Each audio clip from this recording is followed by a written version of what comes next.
조아야, 아빠가 괜히 그러겠니? 은행 다니면서 수많은 사람을 봤다. 겉으로 멀쩡해 보이는 사람이 뒤로는 남 등쳐먹는 경우가 허다해. 그런 게 보여서 하는 말이야. 아빠, 저 이제 어른이에요. 제 선택은 제가 해요. 오빠가 어떤 사람인지 아빠보다 제가 더 잘안다고 생각해요. 이 사연 어디서 듣고 계신지 댓글 남겨주세요. 감사한 마음으로 반갑게 인사드릴게요. 구독, 좋아요 눌러주시면 영상 제작에 큰 힘이 됩니다. 사연 시작합니다. 박민석은 평생을 성실히 일해온 사람이다. 어느덧 쉰을 바라보는 나이, 은퇴를 앞둔 그에게 남은 건 딸 한지수와 조촐한 가정뿐이었다. 딸이 대학원을 다니며 늦은 밤까지 공부하는 모습, 가끔 들려오는 고민 섞인 전화 목소리, 그런 것들이 비슷한 날들의 반복이자 위안이었다. 그러던 어느 봄날, 지수가 한 남자를 데리고 집으로 들어섰다. 박민석의 가슴은 이상하게 덜컹거렸다. 감정이란 게 이 나이에도 여전히 감동을 주는 법이더라. 남자는 깔끔한 블레이저 차림에 정중하게 인사했고 목소리는 조용했지만 자신감이 묻어났다. 상견례는 아니었고 간단한 소개 자리였다. 민석은 긴장 탓인지 왠지 모를 불안이 있었지만 표정엔 드러내지 않았다. 아내 최명자는 눈물을 글썽이며 예쁘고 단정하네 하고 말했고 지수는 수줍은 듯 웃으며 남자의 이름을 소개했다. 윤준호. 민석은 이름을 들으면서도 무심하게 떨뜨린 눈길을 보였다. 요즘 젊은이들 이름은 다 비슷비슷하다.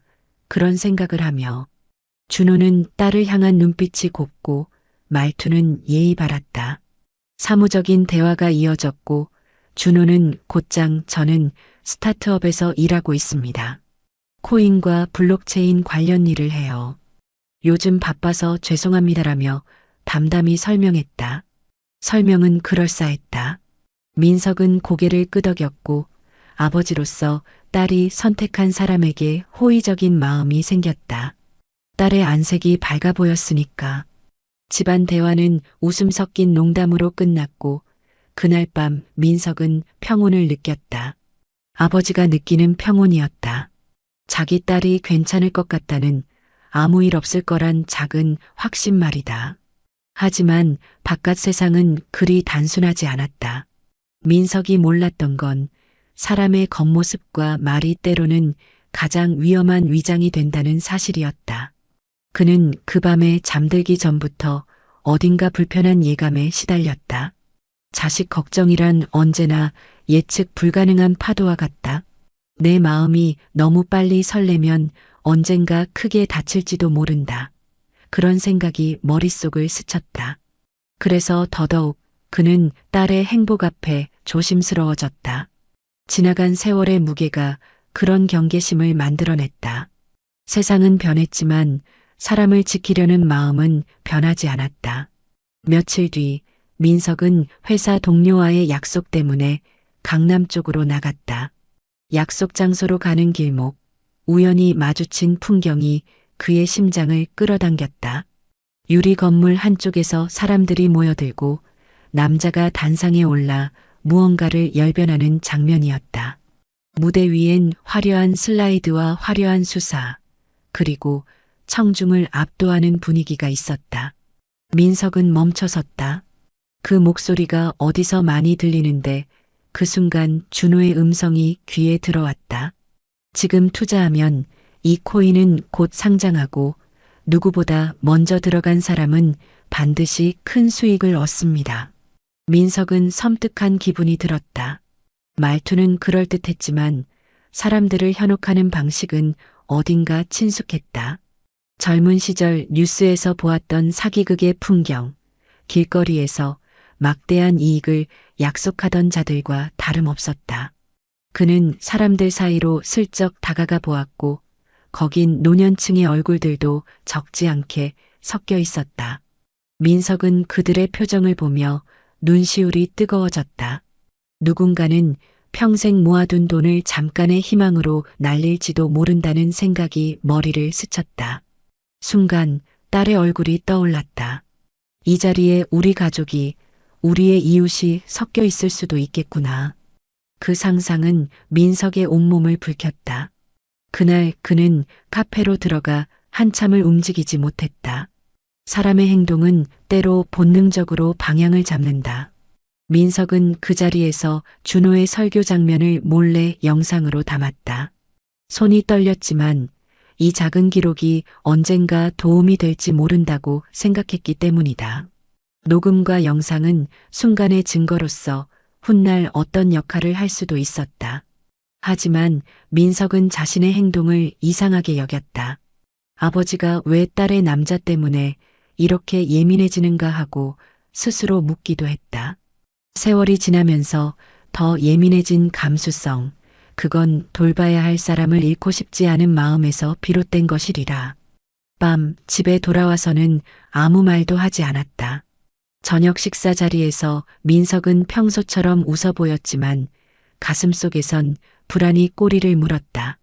딸과 남자의 순수한 사랑을 누가 깰 수 있겠느냐는 아내의 말이 떠올랐고 민석은 그 말에 무심히 고개를 끄덕이기도 했다. 그러나 그가 녹음한 파일은 침묵 속에서 점점 커졌다. 아버지는 자신이 느낀 불길함을 외면하지 않기로 했고 그날 밤부터 그는 조용한 감시자로 변해갔다.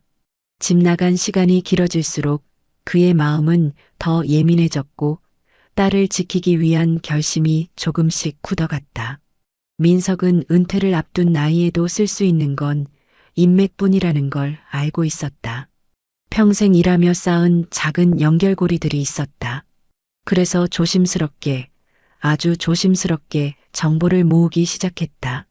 동네의 작은 소문부터 인터넷 검색, 그리고 젊은 시절 알고 지내던 기자와의 연락까지 소소하지만 확실한 단서들이 모여들었다. 준호가 다니는 회사라는 곳은 정식 사업자 등록은 되어 있었지만 주소는 허위로 기재된 흔적이 있었다.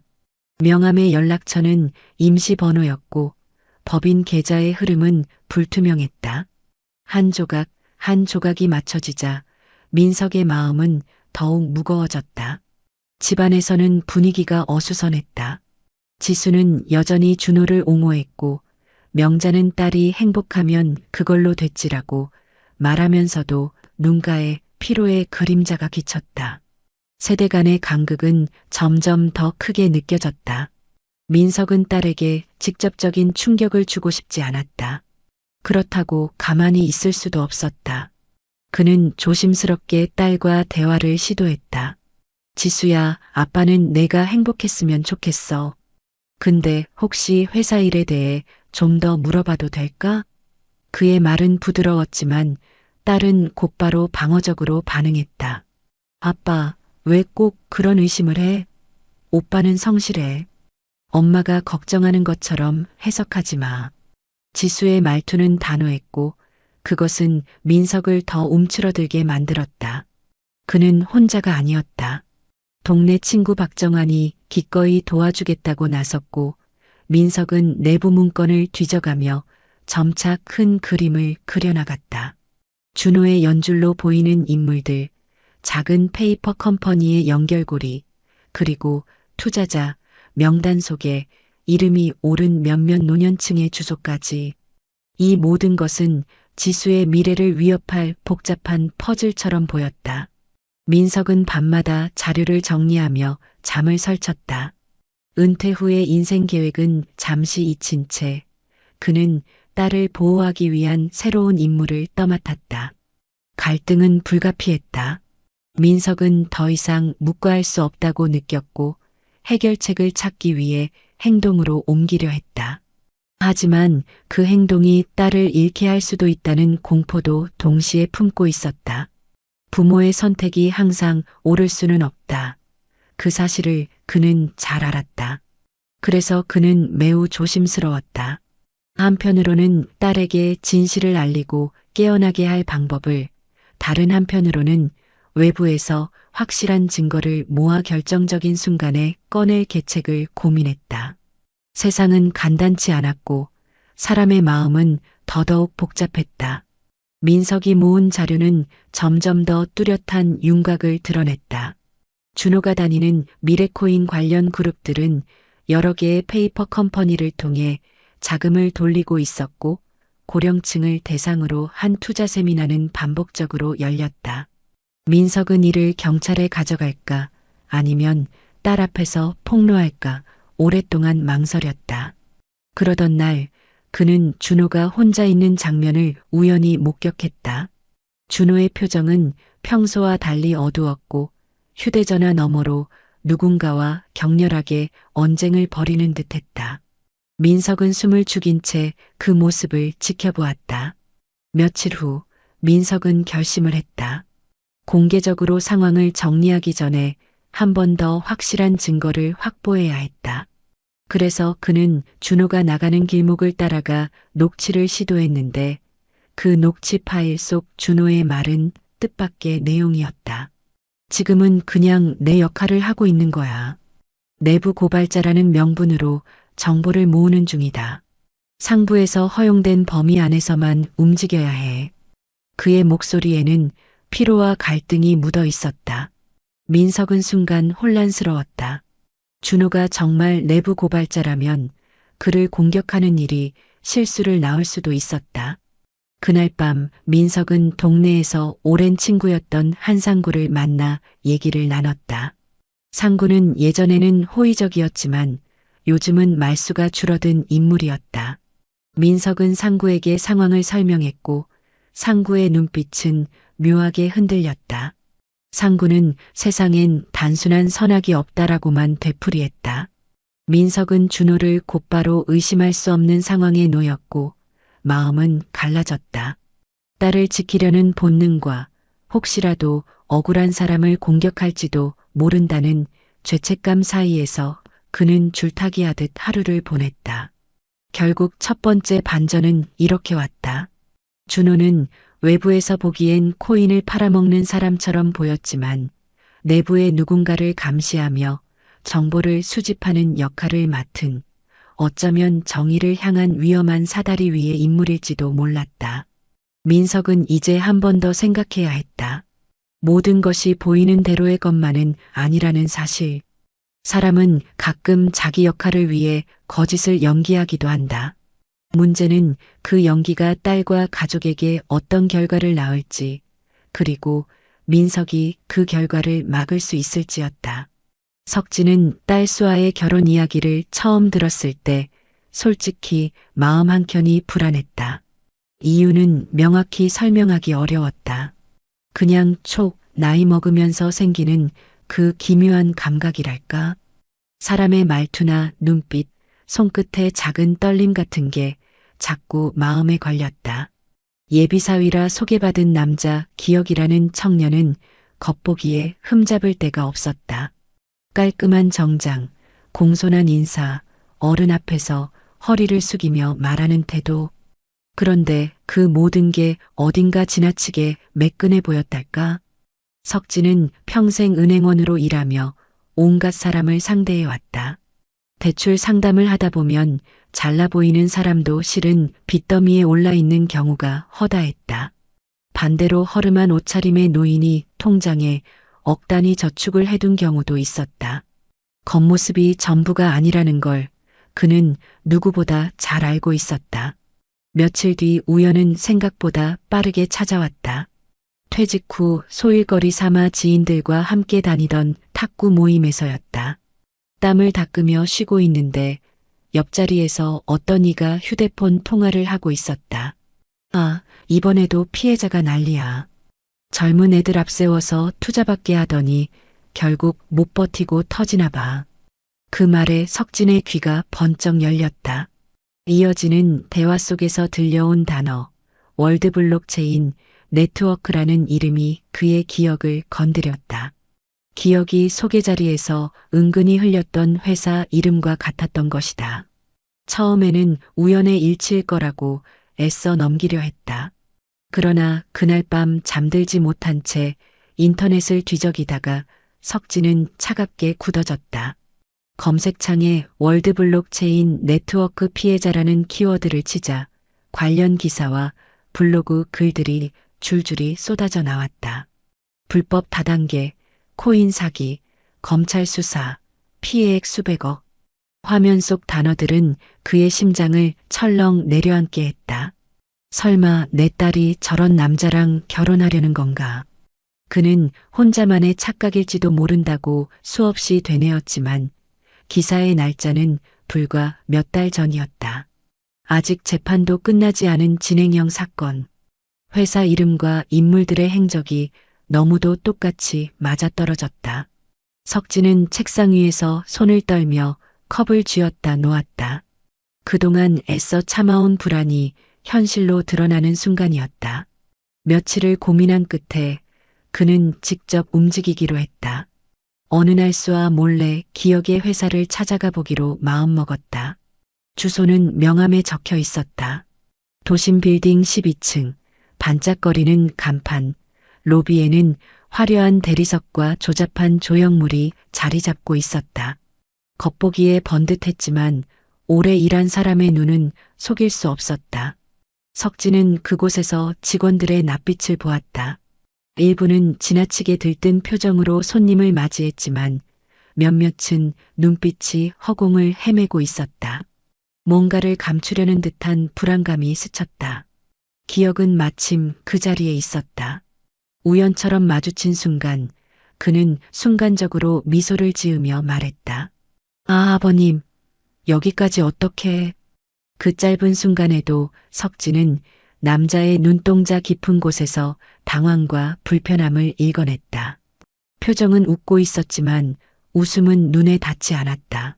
석진은 아무렇지 않은 척 둘러보며 말을 흘렸다. 괜히 궁금해서 와봤네. 회사가 참 크구먼. 그러나 그의 목소리는 속으로 곤두선 불안을 감출 수 없었다. 그날 저녁 석진은 집에 돌아와 깊은 한숨을 내쉬었다. 수아에게 당장 말해야 할까 고민했지만 쉽게 결정할 수 없었다. 괜히 말해봤자 딸이 반발하면 오히려 일을 그르칠 수 있었다. 요즘 젊은 세대가 그렇지 않은가. 부모가 반대하면 더 기어이 매달리기도 한다. 그래서 그는 우선 혼자서라도 확실한 증거를 잡아야겠다고 다짐했다. 탁구장에서 들은 그 목소리, 인터넷 기사, 직접 본 사무실의 분위기. 모든 것이 조각조각 퍼즐처럼 맞아떨어지기 시작했다. 하지만 아직은 빈틈없는 증거가 없었다. 그 빈틈을 메우지 않으면 딸을 설득할 수 없을 터였다. 며칠 후 석진은 지인의 소개를 받아 피해자 모임에 직접 찾아갔다. 모임에 모인 사람들은 하나같이 지쳐 있었다. 평생 모은 퇴직금을 날린 노인, 결혼 자금을 잃은 청년, 빚더미에 올라앉은 가장들. 그들의 눈빛은 분노와 허탈로 얼룩져 있었다. 그리고 그 자리에서 그는 충격적인 말을 들었다. 기억이 단순한 직원이 아니라 투자자를 끌어오는 주요 인물이라는 증언이었다. 그 사람, 입담이 장난 아니에요. 젊은 여자들 앞에선 능력 있는 전문가인 척, 어르신들 앞에선 효자 아들처럼 구니까 다들 홀딱 넘어가죠. 그 말을 듣는 순간 석진의 등골이 서늘하게 식어갔다. 자신의 딸 수아도 아마 그 말과 태도에 빠져들었던 게 분명했다. 집으로 돌아오는 길, 그는 걸음을 제대로 옮기지 못할 만큼 힘이 빠졌다. 그러나 동시에 결심은 더욱 단단해졌다. 이제는 시간 싸움이었다. 수아가 결혼을 강행하기 전에 반드시 진실을 알려야 했다.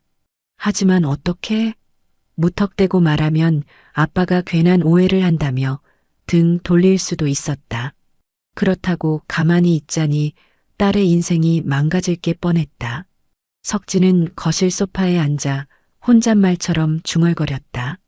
이제라도 알아낸 게 천만다행이야. 하지만 어떻게 꺼내야 할까? 그의 눈빛은 어느 때보다 날카로워졌다.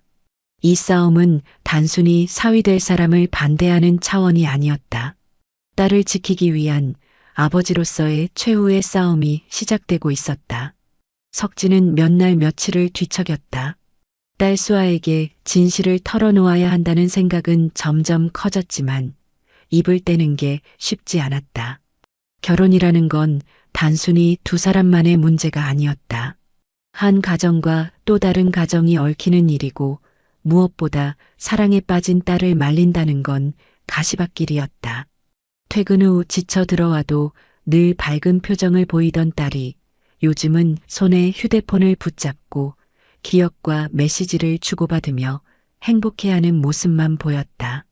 웃음소리가 방 안가득 번질 때마다 석진은 마음이 찌르르했다. 그 웃음을 꺾어야 한다는 사실이 너무나 괴로웠던 것이다. 하지만 외면할 수도 없었다. 그는 결국 용기를 내기로 했다. 주말 저녁 거실에 앉아 신문을 펼쳐놓고 딸이 나오길 기다렸다. 잠시 뒤 수아가 물컵을 들고 다가왔다. 석진은 그 순간을 놓치지 않으려는 듯 조심스레 입을 열었다. 수아야, 너 기억시 회사 거기 뭐 하는 곳인지 자세히 알아봤니? 수아는 순간 눈을 동그랗게 떴다. 아빠, 그 얘길 또 왜 꺼내? 지난번에도 말씀드렸잖아. 블록체인 관련해서 투자랑 기술 개발하는 회사라고. 석진은 신문을 접으며 낮게 한숨을 내쉬었다. 아빠가 괜히 하는 말이 아니다. 요새 그 회사 이름이 뉴스에 오르내리는 걸 봤거든. 투자 사기, 불법 다단계 그런 단어들이 자꾸 눈에 띄더라. 수아는 물컵을 탁자 위에 3개 내려놓았다. 물이 조금 튀었지만 아랑곳하지 않았다. 아빠, 또 그런 소리 하시면 저 진짜 서운해요. 기억 오빠가 얼마나 성실한 사람인데 언론은 늘 과장하잖아요. 요즘 잘 되는 회사면 괜히 꼬투리 잡고 모함하는 거예요. 그 말에 석진의 가슴이 철렁 내려앉았다. 예상했던 반응이었지만 막상 들으니 더 뼈아팠다. 그는 차분히 목소리를 가다듬었다. 수아야, 아빠가 괜히 그러겠니? 은행 다니면서 수많은 사람을 봤다. 겉으로 멀쩡해 보이는 사람이 뒤로는 남 등쳐먹는 경우가 허다해. 아빠가 그런 게 보여서 하는 말이야. 그러나 수아의 눈빛은 더욱 단단해졌다. 아빠, 저 이제 어른이에요. 제 선택은 제가 해요. 그리고 기억 오빠가 어떤 사람인지 아빠보다 제가 더 잘 안다고 생각해요. 그 말은 석진의 가슴을 깊게 찔렀다. 평생 딸을 위해 살아왔는데 정작 중요한 순간에 아빠보다 내가 더 잘 안다는 말을 듣는 게 이렇게 쓰릴 줄은 몰랐다. 그날 이후 부녀 사이의 공기는 점점 차가워졌다. 밥상머리에서 눈도 잘 마주치지 않았다. 수아는 자꾸 늦게 들어왔고 석진은 그때마다 괜히 거실불을 켜놓고 앉아 있었다. 하지만 돌아온 딸은 아버지의 시선을 피하며 방으로 쏙 들어가 문을 닫아버렸다. 석진은 결심했다. 말로만 해서는 안 된다. 눈앞에서 보여주어야 했다. 그는 피해자 모임에서 들은 자료들을 하나둘 모으기 시작했다. 피해자들이 정리해둔 계약서 사본, 투자 유치 명단, 그리고 기억이 직접 설명회에 나와 말하는 영상까지 모두 믿을 만한 증거였다. 며칠 뒤 석진은 수아를 불렀다. 거실 테이블 위에 노트북을 켜고 준비한 영상을 틀어놓았다. 수아야, 이거 한 번만 봐라. 아빠가 괜히 그러는 게 아니다. 영상 속에서 기억은 정장 차림으로 무대에 서 있었다. 마이크를 쥔 그의 목소리는 당당했고 화면에는 투자 수익 보장, 빠른 현금화, 파트너십 확장 같은 자극적인 문구가 번쩍였다. 그 모습은 사랑에 빠진 여자친구 앞에서 보이던 따뜻하고 배려 깊은 태도와는 전혀 달랐다. 수아는 영상을 보며 잠시 굳어졌다. 하지만 곧 고개를 저으며 말을 쏟아냈다. 아빠, 이건 회사 홍보 영상이에요. 요즘 스타트업 다 이렇게 해요. 오빠가 무슨 잘못을 했다는 건데요? 그냥 열심히 일하는 모습이잖아요. 석진은 손바닥에 힘을 주며 노트북을 닫았다. 수아야, 아빠가 이런 거 보여주면서까지 말하는 이유가 뭔지 생각해봐라. 내가 상처받지 않게 하려는 거다.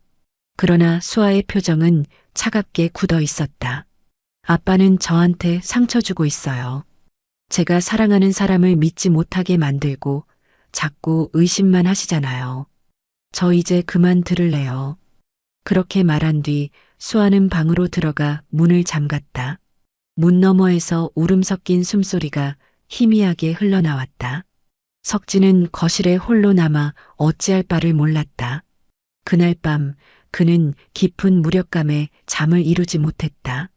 창밖으로 불빛이 꺼져가는 아파트 단지를 멍하니 바라보다가 문득 떠오른 생각에 몸을 일으켰다. 딸이 직접 눈으로 확인해야 한다. 내가 아무리 말해도 안 믿겠지. 하지만 진실은 언젠가 드러난다. 그는 다짐했다. 이제 더 이상 대화로 설득하는 건 포기다. 대신 딸이 스스로 깨닫게끔 판을 짜야 했다. 기억의 두 얼굴을 직접 보여주는 방법. 그것만이 유일한 길이었다. 석진은 새벽녘 종이에 몇 줄을 적어 내려갔다.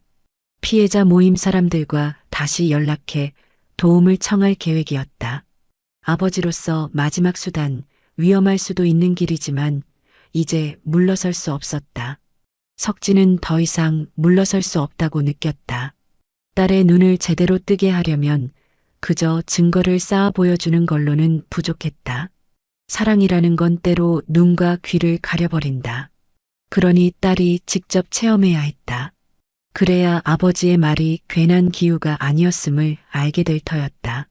그는 피해자 모임 사람들에게 다시 연락을 취했다. 주로 은퇴한 어르신들이 모여 있었는데 억울하게 돈을 날리고도 법적 대응조차 제대로 못한 분들이 많았다. 다단계라는 게 그렇다. 체계적으로 법망을 피하고 계약서도 교묘하게 작성돼 있어서 피해자들이 목소리를 내기 어려웠다. 그러나 한 가지 공통된 점은 있었다. 모두 기억이라는 청년을 기억하고 있었다. 잘생기고 젊은 얼굴로 노인들 앞에 서서 안심하셔도 됩니다. 이건 검증된 투자입니다라며 달콤한 말을 했던 인물. 그는 희망을 심어주는 척하다가 결국 가장 뼈아픈 절망을 안겨주곤 했다. 석진은 그들을 설득했다. 저도 딸을 지켜야 합니다. 그 친구의 진짜 모습을 제 딸이 직접 봐야 믿을 겁니다. 한 번만 도와주십시오. 위험할 수도 있지만 함께 판을 짜서 그놈을 제대로 드러내야 합니다. 피해자들은 처음엔 머뭇거렸다. 하지만 이내 누군가 고개를 끄덕였다. 우리가 당한 게 한둘이 아니지. 저 젊은 아가씨라도 구해야지. 안 그러면 또 누군가 피해를 보니까. 그날 이후 석진은 본격적으로 움직였다. 기억의 회사가 주최하는 VIP 투자 설명회가 있다는 정보를 입수한 것이다. 장소는 강남의 고급 호텔 연회장이었고 초대받은 사람들만 입장할 수 있었다. 피해자 모임 사람들과 은밀히 계획을 세운 석진은 그 자리에 수아를 데려가기로 마음먹었다. 문제는 어떻게 설득하느냐였다. 이미 마음을 닫아버린 딸이 아버지 말을 고지곳대로 들을 리 없었다. 그래서 그는 다른 방법을 택했다. 마치 우연을 가장한 듯 꾸며내야 했다. 며칠 뒤 석진은 저녁 식탁에서 무심한 척 말했다. 수아야, 이번 주 금요일에 아빠 회사에 세미나가 있는데 너도 한번 같이 갈라? 블록체인 쪽 얘기도 나온다더라. 내가 관심 있다 했잖아. 수아는 젓가락을 멈추고 아버지를 바라봤다. 순간 눈빛이 살짝 흔들렸다. 세미나요? 무슨 세미나길래요? 은행에서 여는 건데 투자 관련해서도 얘기 나올 거야. 너 요즘 관심 많잖니. 같이 가면 공부도 되고 내가 오빠 회사 얘기 이해하는데도 도움이 될 거야. 수아는 잠시 망설였지만 결국 고개를 끄덕였다. 그래요. 아빠가 그렇게 말씀하시니까 한번 가볼게요. 석진은 속으로 안도의 숨을 내쉬었다. 계획대로였다. 그리고 드디어 금요일 두 사람은 호텔 연회장 앞에 섰다. 석진은 수아의 손목을 잡고 들어가면서 눈치를 살폈다. 현장은 이미 사람들로 붐볐다. 넓은 홀에 반짝이는 샹들리에 고급 정장 차림의 사람들이 삼삼오오 모여 앉아 있었다. 무대 위 스크린에는 NEOCOIN 글로벌 VIP 서밋이라는 문구가 번쩍였다. 수아는 눈을 동그랗게 뜨며 속삭였다. 아빠, 여기 기억 오빠 회사예요. NEOCOIN 글로벌. 어떻게 아셨어요? 석진은 짐짓 놀란 표정을 지으며 대답했다. 그래, 몰랐는데 참 공교롭구나.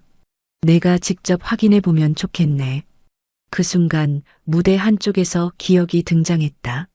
조명이 그를 비추자 사람들은 우레와 같은 박수를 쳤다. 기억은 자신감 가득한 미소로 무대에 올라 마이크를 잡았다. 수아의 얼굴에는 자랑스러움이 번졌다. 보세요, 아빠. 오빠가 얼마나 당당하게 서 있는지. 이게 사기꾼 모습 같으세요? 석진은 대답하지 않았다. 대신 조용히 자리에 앉으며 앞으로 벌어질 일을 기다렸다.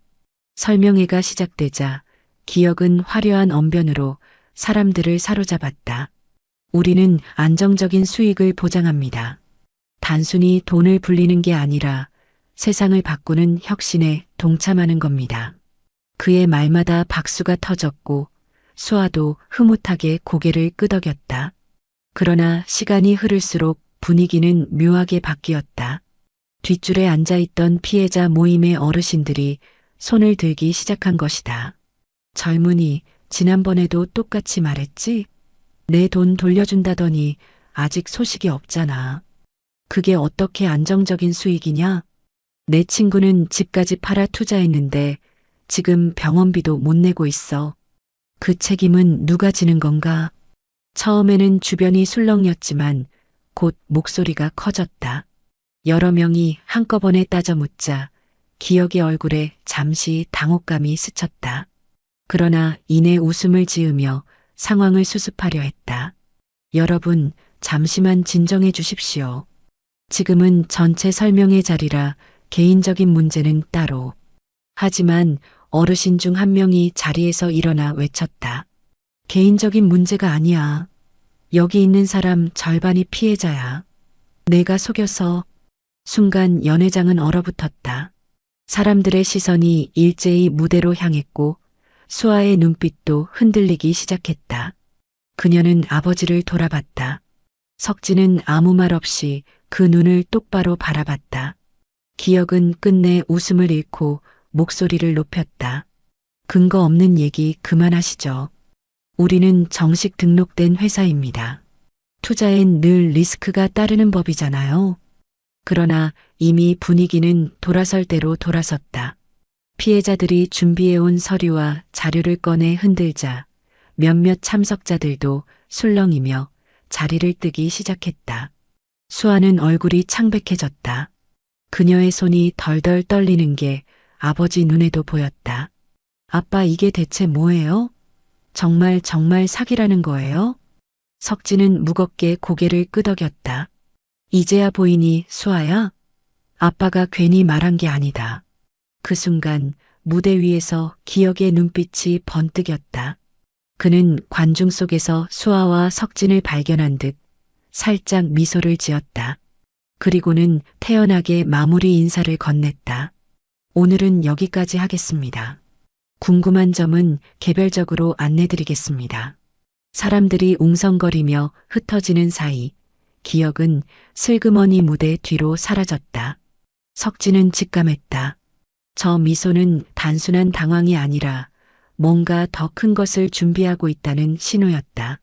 수아는 여전히 충격에 휩싸여 있었다. 그녀는 겨우 목소리를 내뱉었다. 아빠, 오빠가 정말 그런 사람이었다면 난 어떻게 해야 해요? 석진은 딸의 어깨를 감싸며 속으로 다짐했다. 이제 시작일 뿐이다. 진짜 싸움은 지금부터다. 윤재는 그날 이후로도 계속해서 미심쩍은 흔적들을 쫓았다. 단순히 예비사위 현우가 다단계 코인 회사 직원이라는 사실만으로는 설명되지 않는 부분이 있었기 때문이다. 그는 며칠 동안 일부러 집 근처 커피숍에서 신문을 보며 시간을 보내다가 우연을 가장해 딸 세린과 현우가 함께 움직이는 장면을 여러 번 지켜보았다.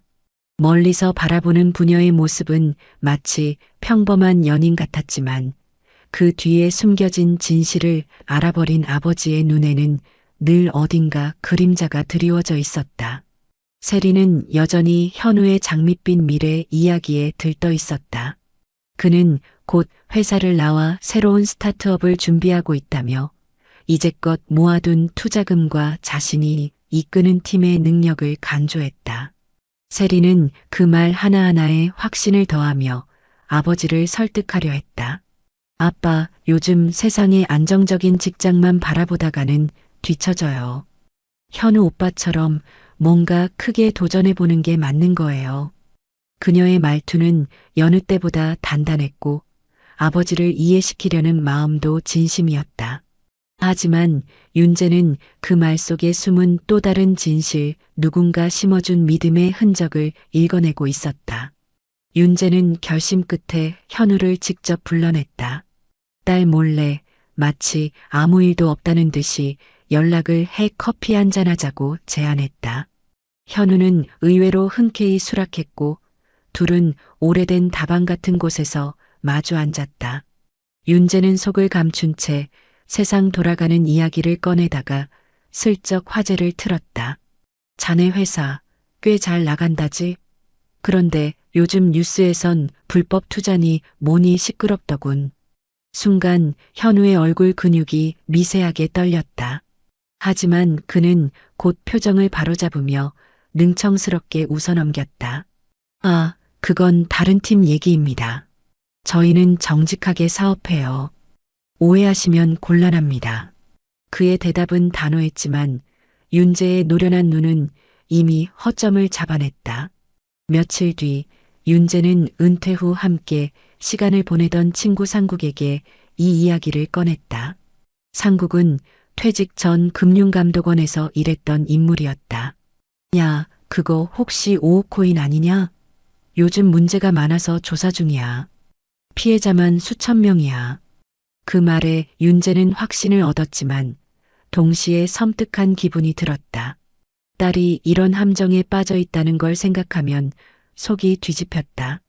그는 즉시 상국에게 더 자세한 정보를 부탁했다. 며칠 뒤 건네받은 자료에는 현우 이름이 버젓이 사례와 연루된 리스트에 올라 있었다. 하지만 반전은 여기서 시작됐다.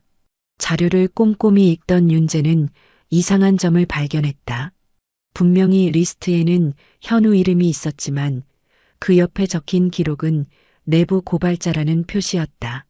단순히 가담자가 아니라 오히려 조직의 불법 행위를 폭로한 사람이라는 뜻이었다. 윤재는 순간 머리가 복잡해졌다. 그럼 현우가 정말 나쁜 놈이 아닐 수도 있다는 건가? 그는 쉽게 결론을 내리지 못했다. 혹시라도 이게 조직이 만들어낸 가짜 기록일 수도 있고 반대로 현우가 진짜로 회사를 내부에서 흔드는 역할을 하고 있을 수도 있었다. 그날 저녁 윤재는 세린과 마주 앉아 조심스럽게 화제를 꺼냈다. 세린아, 현우가 말하는 회사 말이다. 그게 보통 회사가 아니라는 건 알고 있니? 세린은 순간 움찔했지만 곧 단호하게 대답했다. 아빠, 그 얘기 또 하실 거예요? 현우 오빠는 그런 사람이 아니에요. 오히려 그 안에서 나쁜 짓 하는 사람들 잡으려고 애쓰고 있다고요. 윤재는 딸의 눈빛에서 단순한 맹신이 아니라 어쩌면 현우가 직접 털어놓은 비밀을 알고 있는 듯한 기운을 느꼈다. 그 순간 그는 혼란스러웠다. 딸을 지키기 위해 서둘러 결단해야 한다고 믿었는데 어쩌면 자신이 모든 걸 오해하고 있는 것일 수도 있었다. 며칠 후 윤재는 다시 현우와 마주할 기회를 잡았다. 이번에는 숨김없이 직설적으로 물었다. 자네, 솔직히 말해보게.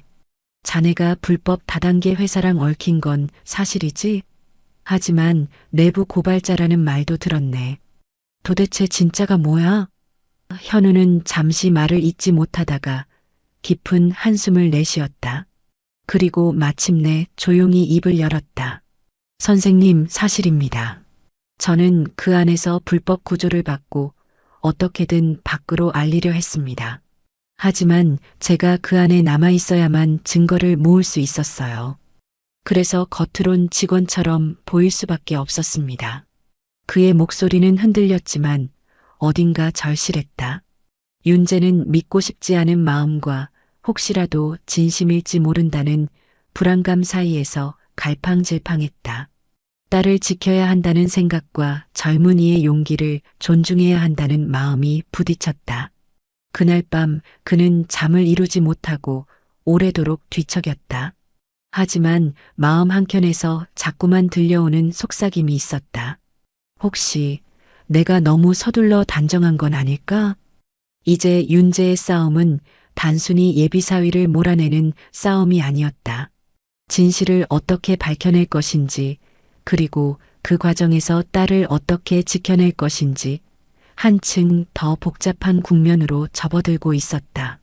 다음 날 아침 윤재는 평소와 달리 조용히 거실에 앉아 커피를 내려놓았다. 머릿속은 온통 어젯밤 현우와의 대화로 가득했다. 그의 말이 사실이라면 지금까지 자신이 생각한 모든 판단이 무너질 수도 있다는 뜻이었다.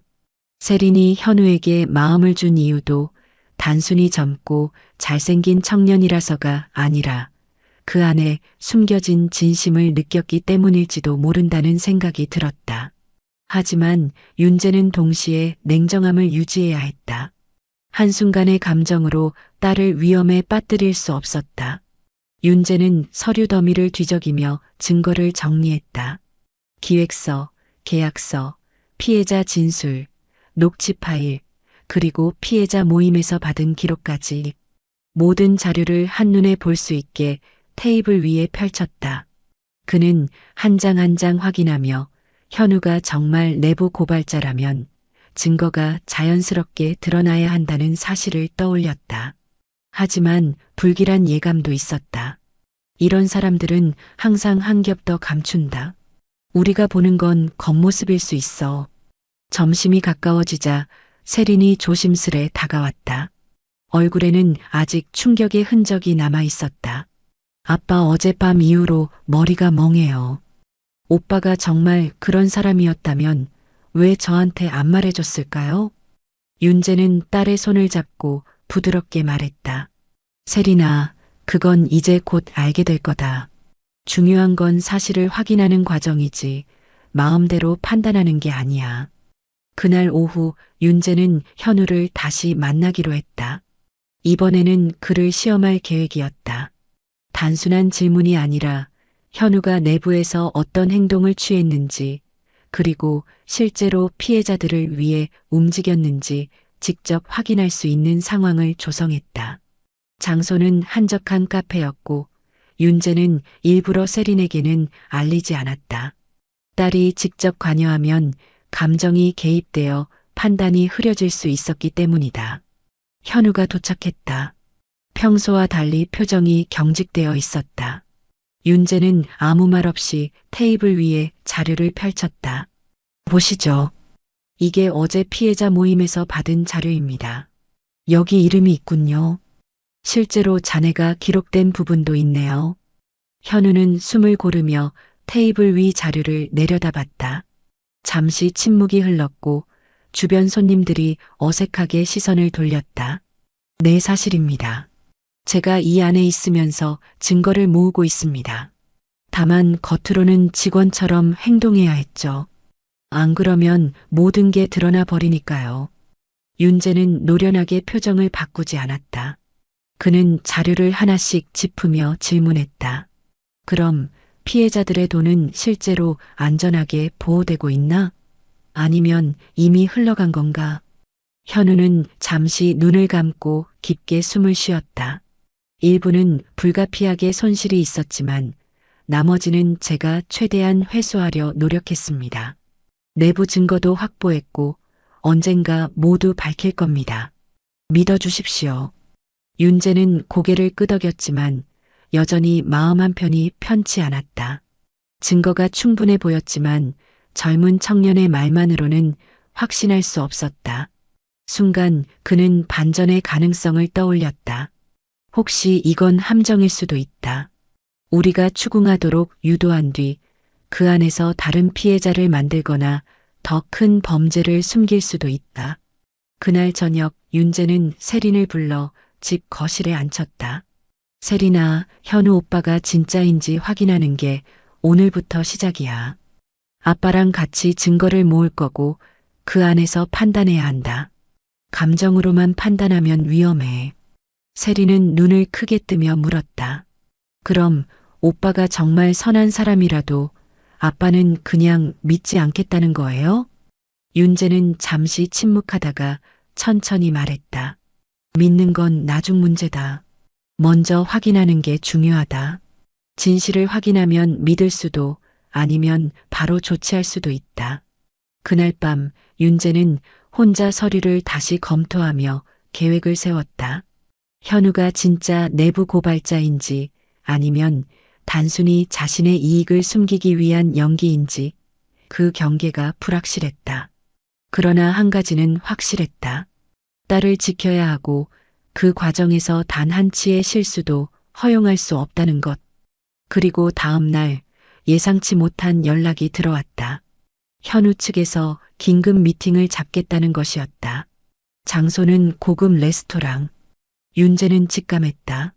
이번 미팅은 단순한 설명이 아니라 현우가 직접 자신과 세린의 신뢰를 시험하려는 움직임일 수도 있다는 걸. 그 순간 윤재의 머릿속에는 반전의 그림이 스쳤다. 혹시 현우는 우리를 시험하고 있는 걸까? 아니면 진짜 위험한 사람일까? 모든 건 이제 시작일 뿐이다. 다음 날 윤재와 세린은 약속 장소인 고급 레스토랑에 일찍 도착했다. 창밖으로 비치는 햇살은 따뜻했지만 두 사람의 마음속은 긴장으로 가득했다.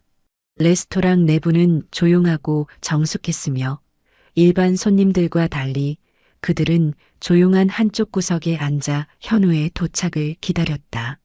윤재는 테이블 위에 준비한 자료들을 한 번 더 확인하며 마음을 다잡았다.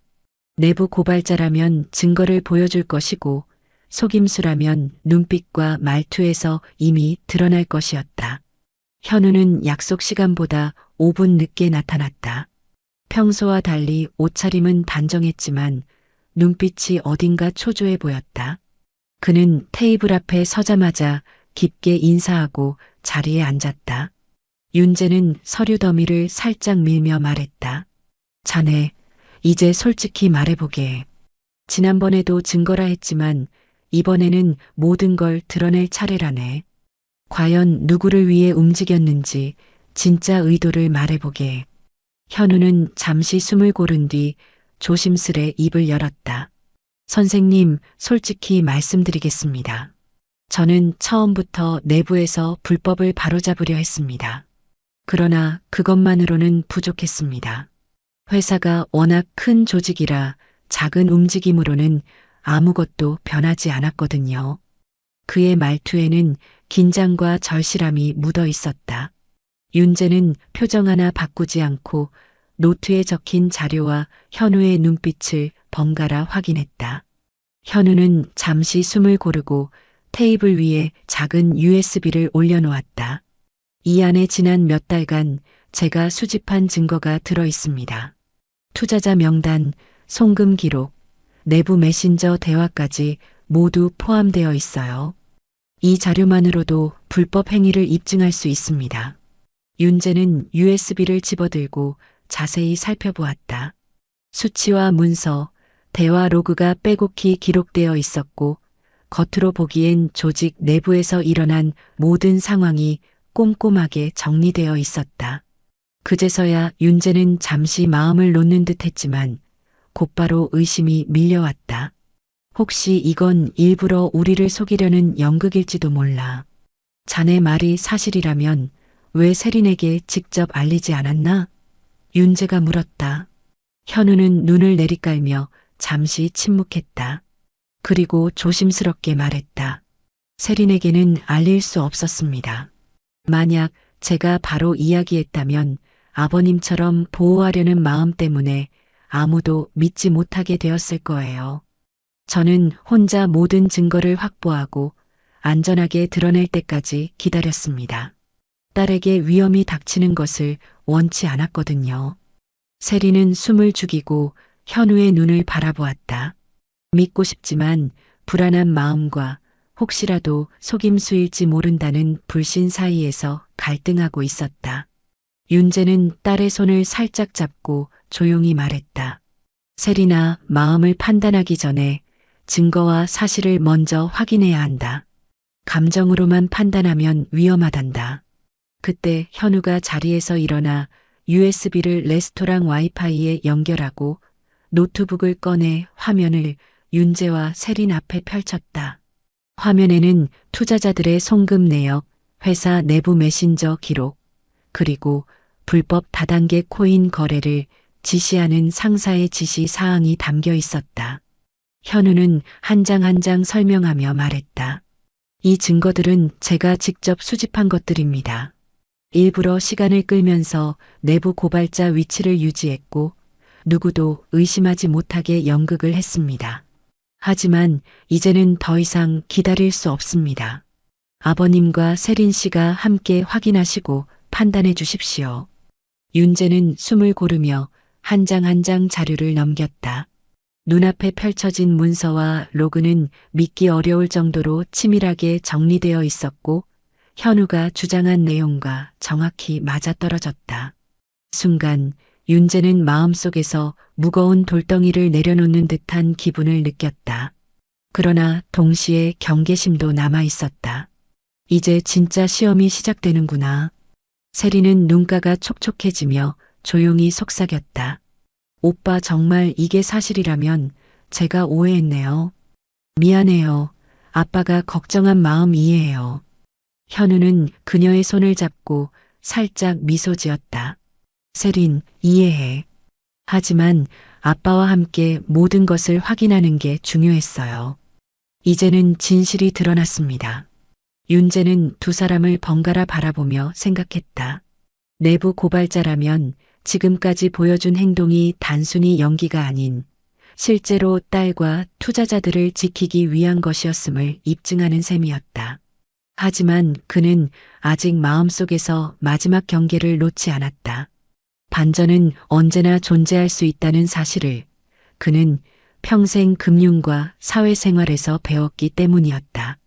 그날 저녁 세린과 윤재는 집으로 돌아와 자료를 다시 확인하며 계획을 세웠다. 현우가 진짜 내부 고발자라는 사실이 밝혀진 이상 이제 문제는 조직과 법적 절차였다. 윤재는 은퇴한 지 얼마 되지 않았지만 금융과 법적 절차의 밝은 친구 상국과 함께 조직의 불법 행위를 세상에 알리고 피해자를 보호하며 세린을 안전하게 지켜낼 방법을 고민했다. 이제 윤재의 계획은 단순한 파혼이나 경고가 아니었다. 현우가 진짜 내부 고발자임을 확인하고 그 과정을 통해 세린을 지켜내며 동시에 조직의 불법 행위도 폭로하는 일종의 삼중 작전이 필요했다. 그리고 그는 마음속으로 다짐했다. 이번에는 반드시 모든 것을 끝까지 밝혀내고 딸과 현우를 안전하게 지켜낼 것이다. 반전은 언제든 존재하지만 이번에는 우리가 승리할 차례다. 며칠 뒤 윤재는 세린과 함께 현우의 지시를 받은 내부 증거를 바탕으로 법적 조치를 준비했다. 상국과 함께 조직의 핵심 관계자들을 조사하고 피해자 진술과 증거를 하나로 묶어 검찰에 제출할 계획을 세웠다. 세린은 여전히 마음속에서 혼란과 두려움을 떨치지 못했지만 아버지와 현우가 함께 움직이는 모습을 보며 조금씩 안심을 느꼈다. 그날 아침 세린은 거울 앞에 서서 스스로를 다잡았다. 평소보다 단정한 옷차림, 차분한 표정, 그리고 결의에 찬 눈빛. 마음속으로 다짐했다. 오늘만큼은 두려움에 흔들리지 않고 진실을 마주할 거야. 윤재는 그녀의 손을 잡고 천천히 말했다. 세린아, 오늘이 중요한 날이다. 우리가 증거를 모았으니 이제 세상에 이 불법을 밝혀내야 한다. 흔들리지 말고 따라와라. 그날 오후 현우는 조직의 본사로 향하며 마지막 증거를 수집했다. 내부 서버, 통화 기록, 메신저 로그, 그리고 다단계 코인 투자 자료까지. 그는 그 안에서 자신의 역할을 확실히 이해하고 있었다. 이번에는 실수 없이 모든 증거를 확보해야 했다. 윤재는 세린과 함께 현우가 확보한 자료를 최종 점검하며 전략을 다시 한번 검토했다. 저녁 무렵 조직의 주요 인물들이 모인 자리에서 윤재와 현우 그리고 세린은 미리 확보한 증거를 기반으로 대면했다. 윤재는 평정심을 유지하며 테이블 위에 증거를 펼쳤다. 여러분, 이 자료를 보게. 모두 사실이다. 지금부터는 숨길 수 없으며 법과 사회 앞에서 책임을 져야 한다. 조직 관계자들은 처음엔 냉담한 표정을 지었다. 그러나 USB, 송금 내역, 내부 메시지, 피해자 진술서까지 모두 확인한 순간 놀람과 당혹감이 얼굴에 드러났다. 현우는 침착하게 자료를 설명하며 내부 고발자이자 피해자 보호자로서의 역할을 강조했다. 저는 내부에서 직접 증거를 수집했고 피해자들을 위해 행동했습니다. 누구도 속일 수 없는 자료이며 이제는 진실을 숨길 수 없습니다. 그 순간 예상치 못한 반전이 일어났다. 조직의 한 핵심 간부가 손을 들며 말했다. 잠깐만요, 현우 씨. 당신이 이렇게까지 했다는 건 우리가 그동안 당신을 잘못 판단했다는 건가요? 현우는 고개를 끄덕였다. 맞습니다. 처음부터 제 역할은 내부 고발자였습니다. 이 조직이 불법으로 움직이는 동안 저는 피해자를 지키고 진실을 밝혀내기 위해 움직였어요. 세리는 눈가가 촉촉해지며 윤재를 바라봤다. 아버지와 함께한 증거 확인 과정 덕분에 현우의 진심을 이해할 수 있었다. 윤재도 속으로 안도했다. 이제 딸을 안전하게 지킬 수 있고 동시에 정의를 실현할 수 있다는 확신이 생겼다. 그러나 마지막 반전이 기다리고 있었다.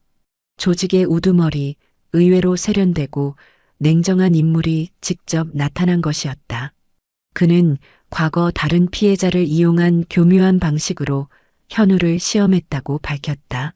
그의 말에 따르면 현우가 내부 고발자로서 움직인 모든 것은 결국 조직 내 최종 검증용 시나리오였으며 외부에서 증거를 확보하지 못하면 모든 것이 덮일 수 있는 상황이었다는 것이다. 순간 모든 것이 윤재와 세린, 현우의 손에 달려 있었다. 윤재는 흔들리지 않고 천천히 한 장 한 장 증거를 설명하며 말했다. 이제 선택은 여러분 몫이 아니다. 증거가 말하고 있으며 법과 정의가 판단할 것이다. 더 이상 속이거나 숨길 수 없다. 결국 조직은 모든 불법 행위가 폭로되었고 내부 증거와 피해자 진술서, 현우의 기록이 법원에 제출되면서 핵심 관계자들은 체포되었다. 현우 역시 내부 고발자임이 입증되어 법적 보호를 받으며 조직의 불법 행위를 바로잡는 데 결정적 역할을 한 인물로 평가받았다. 세린과 윤재는 레스토랑을 나와 조용히 서로를 바라봤다. 세린은 눈가에 맺힌 눈물을 닦으며 속으로 다짐했다. 아빠 그리고 현우 오빠 오늘 덕분에 진실을 마주하고 안전하게 지킬 수 있었어. 이제는 흔들리지 않아. 윤재도 딸을 안으며 말했다. 세린아, 이제 안심해도 된다. 우리가 함께 했으니 앞으로 어떤 어려움이 와도 함께 헤쳐나갈 수 있다. 중요한 건 진실과 믿음을 놓치지 않는 거다. 그날 밤 세린과 윤재 그리고 현우는 서로의 손을 잡고 잠시 침묵했다. 긴장과 두려움, 혼란과 의심을 넘어 이제 그들은 서로를 이해하며 신뢰할 수 있었다. 또한 이번 사건을 통해 세상은 언제나 완벽하게 정의롭지 않지만 진심과 증거, 그리고 단단한 의지가 모이면 반전과 혼란 속에서도 결국 올바른 결정을 내릴 수 있다는 사실을 깨달았다. 몇 주가 지나고 세린과 윤재, 그리고 현우의 삶은 조금씩 안정감을 찾아갔다. 법적 절차가 마무리되면서 조직의 불법 행위는 세상에 공개되었고 피해자들은 보호와 보상을 받을 수 있었다. 세린은 아버지 윤재와 함께 하루하루를 다시 정리하며 마음속으로 감사와 안도감을 느꼈다. 집안에서는 이제 더 이상 긴장과 불안이 아닌 평화로운 일상이 흐르기 시작했다. 세린은 아침마다 현우와 함께 산책을 하며 작은 카페에 들러 커피를 마시곤 했다. 그 시간 동안 세린은 자신이 겪은 사건을 곱씹으며 생각했다. 사람은 외모나 말보다 행동과 마음을 봐야 한다는 걸 이제 알게 됐어. 그리고 위험 속에서도 용기 있게 진실을 지켜야 한다는 것도. 그녀는 과거의 혼란과 두려움을 떠올리며 그 경험 덕분에 한층 단단해진 자신을 느꼈다. 윤재는 집안일과 정원일을 하면서도 세린과 현우의 관계를 묵묵히 지켜보았다. 그는 딸과 사위가 서로를 이해하며 신뢰하는 모습을 보며 마음속 깊이 안심했다. 동시에 이번 사건을 통해 삶의 진정한 가치와 지혜에 대해 다시금 깨닫게 되었다. 겉모습이나 화려함에 흔들리지 않고 평범하지만 우직한 마음과 행동이 얼마나 중요한지를 몸소 느낀 것이다. 현우는 사건 이후 내부 고발자로서 법적 보호를 받는 동시에 금융범죄 예방과 피해자 지원 활동에 참여하게 되었다. 그는 스스로의 선택이 옳았음을 확인하며 앞으로도 정의와 안전을 위해 움직일 것을 다짐했다. 세린과 함께 있을 때는 편안한 일상 속에서 소소한 행복을 느꼈지만 마음 한켠에는 여전히 경계심과 책임감을 놓지 않았다. 그러던 어느 날 세린과 현우는 윤재와 함께 저녁 식탁에 앉아 이야기를 나누었다. 평소처럼 소소한 일상을 나누는 자리였지만 그 분위기 속에는 이번 사건을 통해 얻은 교훈이 녹아 있었다. 윤재가 조용히 말했다. 이번 일을 겪으면서 깨달은 게 있네. 인생은 아무리 계획해도 예기치 못한 일이 일어나지만 중요한 건 흔들리지 않고 진실과 마음을 지키는 거야. 너희 둘도 서로를 믿고 지켜주길 바란다. 세리는 눈가에 눈물이 맺히며 고개를 끄덕였다. 네, 아빠. 저도 오빠도 이제 어떤 상황에서도 서로를 믿고 지켜줄 거예요. 현우 역시 진심 어린 눈빛으로 대답했다. 세린 아버님, 믿음과 증거가 이렇게 큰 힘이 될 줄은 몰랐습니다. 앞으로도 변치 않게 지킬 겁니다. 윤재는 잠시 침묵하다가 속으로 생각했다. 자신이 세린을 위해 그리고 정의를 위해 움직인 지난 날들의 선택이 얼마나 큰 의미였는지를 다시금 느꼈다. 그는 세상에 완벽한 정의는 없지만 사람의 진심과 용기 그리고 행동이 모이면 충분히 변화를 만들 수 있다는 사실을 마음속 깊이 새겼다. 이후 세린과 현우는 서로의 마음을 확인하고 안정적인 일상 속에서 서로를 보살피며 살아갔다. 세린은 이번 사건을 계기로 자신의 삶을 더 주체적으로 살아가기로 마음먹었다. 그녀는 겉모습에 현혹되지 않고 사람의 진심과 행동을 판단하는 눈을 가지게 되었고 위험한 상황에서도 흔들리지 않는 용기를 갖게 되었다. 윤재 역시 딸을 보호하면서 배운 교훈을 주변 사람들과 나누며 은퇴 후에도 삶의 지혜를 전하는 데 힘썼다. 그는 세상의 화려함보다는 우직하고 성실한 마음, 행동의 중요성을 강조하며 이번 사건을 통해 얻은 교훈을 자식과 후배들에게 이야기했다. 세 사람은 과거의 혼란과 불안, 배신과 위험 속에서 서로를 지키며 살아남았고 이제는 서로에게 의지하며 새로운 시작을 맞이했다. 세리는 현우와 함께하며 사랑과 신뢰가 단순한 말이 아닌 행동과 증거 속에서 만들어진다는 것을 깨달았다. 윤재는 딸과 사위가 함께 성장하고 삶의 지혜를 배우는 모습을 보며 안도했다. 마지막으로 세 사람은 집 뒤뜰의 작은 벤치에 앉아 하루를 마무리했다. 해가 지고 어둠이 깔리면서도 마음속은 밝았다. 세리는 속으로 다짐했다. 우리는 이제 어떤 어려움이 와도 함께 헤쳐나갈 수 있어. 오늘의 경험이 우리를 더 단단하게 만들었으니까. 윤재도 미소 지으며 말했다. 맞다. 중요한 건 변치 않는 마음과 행동이다. 세상은 변해도 우리 마음만은 지켜야지. 현우는 조용히 끄덕이며 손을 맞잡았다. 이제 우리는 진정으로 안전하고 서로를 믿으며 살아갈 수 있어.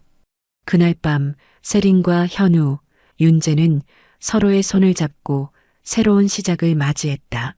과거의 상처와 배신, 혼란은 이제 추억으로 남고 그 안에서 배운 사랑과 용기, 그리고 삶의 지혜가 앞으로의 길을 밝히고 있었다. 이야기는 여기서 끝나지만 세 사람의 삶은 이제 진심과 믿음, 그리고 행동으로 더 단단하게 이어져 나갈 것이었다. 이번 사건이 남긴 교훈은 단순한 이야기가 아닌 세대를 넘어 모든 어머니와 자식, 그리고 가족에게 전하는 삶의 지혜가 되었다. 이 이야기가 괜찮으셨다면 구독, 좋아요, 알림 설정 부탁드립니다. 누군가의 인생이 당신의 이야기가 될 수 있습니다.